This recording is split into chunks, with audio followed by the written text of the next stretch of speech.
მოგესალმებით ეთერშია სტასუტევის საინფორმაციო გამოშვება დღის მთავარ სიახლეებს მარიამ ელიავა გაგაცნობთ.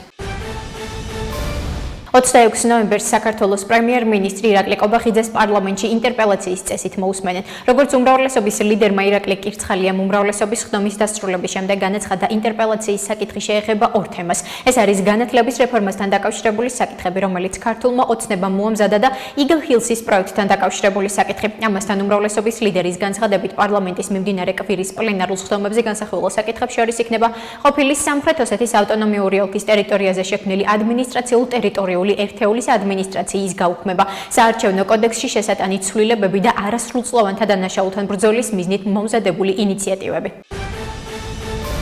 საქართველოს არის გამორჩეული ასპირანტი ქვეყანა ნატოს ფარგლებში. ნამდვილად გასაკვირია ვინმეს მხრიდან შეშფოთება ან რაღაც ნეგატიური პოზიციის გამოხატვა საქართველოსთან მიმართებით.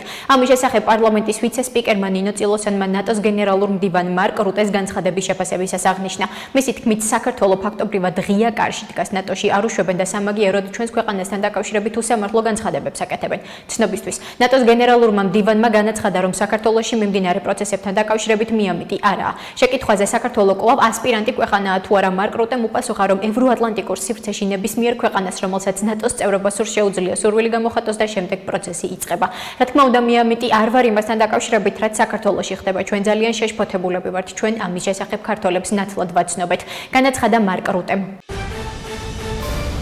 საქართველოს პარლამენტის თავმჯდომარე შალვა პაპუაშვილი ბულგარეთის პრეზიდენტ რუმენ რადევს შეხვდა. ამის შესახებ ინფორმაციას პარლამენტის პრესსამსახური ავრცელებს. მათივე ცნობით შეხვედრაზე აღინიშნა, რომ საქართველოსა და ბულგარეთს შორის მეგობრული და კეთილმეზობლური ურთიერთობა საუკუნეებს ითვლის. პაპუაშვილმა მადლიერება გამოხატა ბულგარეთის მიერ საქართველოს ტერიტორიული მთლიანობის მხარდაჭერისთვის, ასევე საქართველოში ევროკავშირის მონიტორინგის მისიაში ბულგარეთის ღირებული მონაწილეობისთვის. შეხვედრაზე აღინიშნა საქართველოსა და ბულგარეთს როგორც შავი ზღვის ქვეყნებს შორის თანამშრომლობისა და მეტი დაკავშირებადობის ხელშეწყობის მნიშვნელობა. პაპუაშვილი მიესალმა ბულგარეთის მონაწილეობას შავი ზღვის წყალქვეშა კაბელის პროექტში.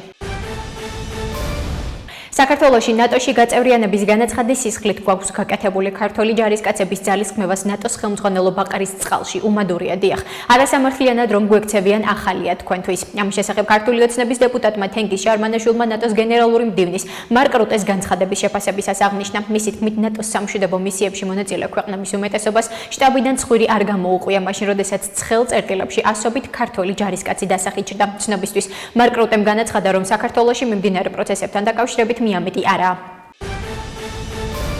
დრამა ქვინობს ზურა გირჩი-ჯაფარიძე. ასე შეაფასა პარლამენტის თავმჯდომარე შალვა პაპუაშვილმა მედიაში გავრცელებული ინფორმაცია, რომ კოალიცია ცვლილებისთვის ერთ-ერთმა ლიდერმა ზურა გირჩი-ჯაფარიძემ პატიმრობიდან ვადაზე ადრე გათავისუფლებაზე უარი თქვა. როგორც პაპუაშვილმა ჟურნალისტებს განუცხადა, რაც ზურა ჯაფარიძის გარშემო ტრიალებს ტრაგედია უგმიროდაა, რადგან მას გმირობა უნდა, თუმცა არც ადამიანური რესურსი ყოფნის და არც პირობები აქვს. ამ შემთხვევაში მას, როგორც ყველა სხვა პატიმარს, ამის შესაძლებლობა აქვს. მათემატიკურად გავიდა გარკვეული პერიოდი, შეეძლო მიემართა, მაგრამ არ მიმართა. კი ბატონო, ნუ მიმართავს, მაგრამ აქედან თავი გმირად წარმოაჩინოს, რა ვიცი, მისი გმირობა ვნახეთ საოკუპაციო ხაზთან, რასაც გულისხმობს, განაცხადა პაპუაშვილმა. ეგრეთ წოდებული ხელისუფლება ერთი კერძო არაბული პროექტის პრომო გუნდად იქცა, რომელიც მათ არეკლამებს და თანამ ყველაფერში ჩართულია ქვეყნის ეგრეთ წოდებული პირველი პირი, ეგრეთ წოდებული პრემიერი ირაკლი ყობახიძე. ამის შესახებ ლელო ძლიერი საქართველოს გენერალურმა მდივანმა ირაკლი ყუპრაძემ განაცხადა, რითაც პარლამენტში პრემიერ-მინისტრი ირაკლი ყობახიძის ინტერპელაციის წესით დაგეგმილ მოსმენას გამოეხმაურა, სადაც ერთ-ერთი განსახილველი საკითხი Eagle Hills-ის პროექტი იქნება. მისი თქმით, ინტერპელაციის საშუალებით ქართული ოცნება პროპაგანდისა და ტყუილის გავრცელებას ეცდება. არალეგიტიმური ხელისუფლების მიზანი კორუფციული და კრიმინალური ინტერესების გატარებაა, რომელიც მხოლოდ და მხოლოდ მათ კერძო ინტერესებს ემსახურება, განაცხადა ირაკლი ყუპრაძემ.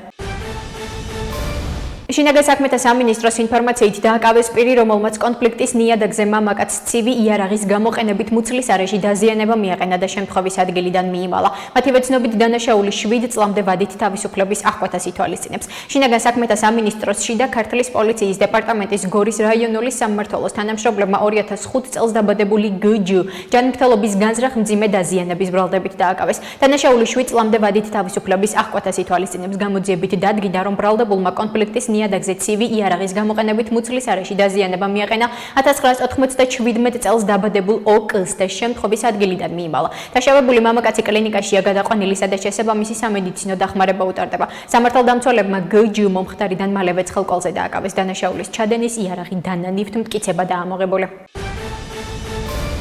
საქართველოს ენერგეტიკისა და წყალმომარაგების მარეგულირებელი ეროვნული კომისიის თავმჯდომარე დავით ნარმანიამ მსოფლიო ბანკის გრაილის პროექტის ექსპერტად შეხვდა. ინფორმაციას სემეკი ავრცელებს. საქართველოს ენერგეტიკისა და წყალმომარაგების მარეგულირებელი ეროვნული კომისიის ინფორმაციით შეხვედრა მიზნად ისახავდა მელიორაციის სექტორში ტარიფების რეფორმის მიმდინარეობის შეფასებას. შეხვედრაზე მხარეებმა განიხილეს მელიორაციის სექტორში არსებული გამოწვევები, რომელთა გადაჭრა ხელს შეუწყობს ეფექტიან რეგულირებას. დავით ნარმანიამ დადებითად შეაფასა მსოფლიო ბანკთან მჭიდრო თანამშრომლობა და საერთაშორისო ექსპერტების ჩართულობა რეფორმის პროცესში. სემეკის მხრიდან შეხვედრას ესწრებოდნენ სემეკის წევრები და დეპარტამენტების ხელმძღვანელი პირები. აღნიშნულია ინფორმაციაში. საქართველოს ბიზნეს ასოციაციამ უმასპინძლა ტრენინგს სახელწოდებით ემოციური ინტელექტი მედიატორებისთვის ინდივიდუალური შრომითი დავების მედიაციაში. საქართველოს ბიზნეს ასოციაციის ცნობით ტრენინგი საქართველოს პროფესიულ კავშირებთან და საქართველოს მედიატორთა ასოციაციასთან თანამშრომლობით დანიშ ინდუსტრიისა და ბაგის ერთობლივი პროექტის ფარგლებში ჩატარდა და მიზნად ისახავს მედიატორებისათვის შრომითი დავების მედიაციისთვის აუცილებელი პრაქტიკული უნარების, სამუშაო ადგილებზე კონფლიქტებისთვის დამახასიათებელი ემოციური და კომუნიკაციური გამოწვევების მართვისათვის საჭირო ცოდნის გაღრმავებას. პროექტში ჩართული მედიატორები საქართველოს მედიატორთა ასოციაციის ერთიანი რეესტრიდან საქართველოს ბიზნეს ასოციაციისა და პროფესიული კავშირების ურთიერთშეთანხმებით იქნენ შერჩეული. აღნიშნულია ინფორმაციაში. სტრასბურგში ვიზიტით მყოფი საქართველოს სახალხო დამცველი ლევან იოსელიანი ევროპის საბჭოს გენერალურ მდივან ალენ ბერსეს შეხვდა. აღნიშნულთან დაკავშირებით ომბუდსმენის აპარატი ინფორმაციას ავრცელებს. შეხვედრაზე მიმოიხილეს ქვეყანაში ადამიანის უფლებების დაცვის თვალსაზრისით არსებული მდგომარეობა, განსაკუთრებული ყურადღება გაამახვილეს ევროპის საბჭოს გენერალური მდივნის ანგარიშში ასახულ საკითხებზე, შეკრების თავისუფლების მდგომარეობაზე, კვოტირების საკითხებზე, აქციების დროს დაზარალებულთა მიმართ გამოძიების მიმდინარეობასა და სხვა აქტუალურ თემებზე. შეხვედრაზე ხაზი გაუსვეს სახალხო დამცველის აპარატისა და ევროსაბჭოს თანამშრომლობას. ევროპის საბჭოს გენერალურმა მდივანმა მადლობა გადაუხადა იმ საქმიანობისთვის, რომელსაც სახალხო დამცველი და მისი აპარატი ახორციელებს და თანამშრომლობის გაგრძელების სურვილი გამოთქვა. ნათქვამია სახალხო დამცველის აპარატის მიერ გავრცელებულ ინფორმაციაში. ახლა კი გაგაცნობთ უცხოეთის სიახლეებს.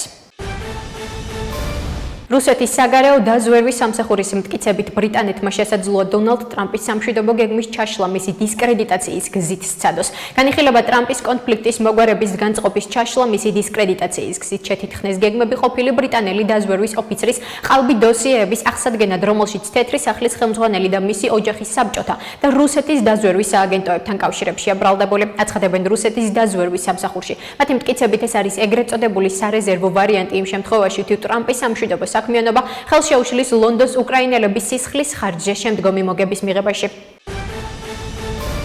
ანდრეი სიბიგა ევროკავშირის საგარეო საქმეთა საბჭოს შეხვედრაში მიიღებს მონაწილეობას. ინფორმაციას უკრაინის საგარეო საქმეთა მინისტრი სოციალურ ქსელში ავრცელებს. კაია კალასის ვესაუბრეთ ამას უკრაინელი ხალხის, სამოქალაქო და ენერგეტიკული ინფრასტრუქტურის წინააღმდეგ რუსეთის მასობრივი იერიშის შესახებ ინფორმაცია მივაწოდე.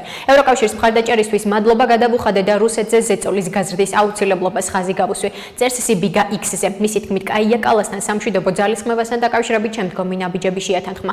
ასევე მადლობელი ვარ ევროკავშირის საგარეო საქმეთა საბჭოს ხვალინდელ შეხვედრაზე მიწვევისთვის, აღნიშნავს უკრაინის საგარეო საქმეთა მინისტრი.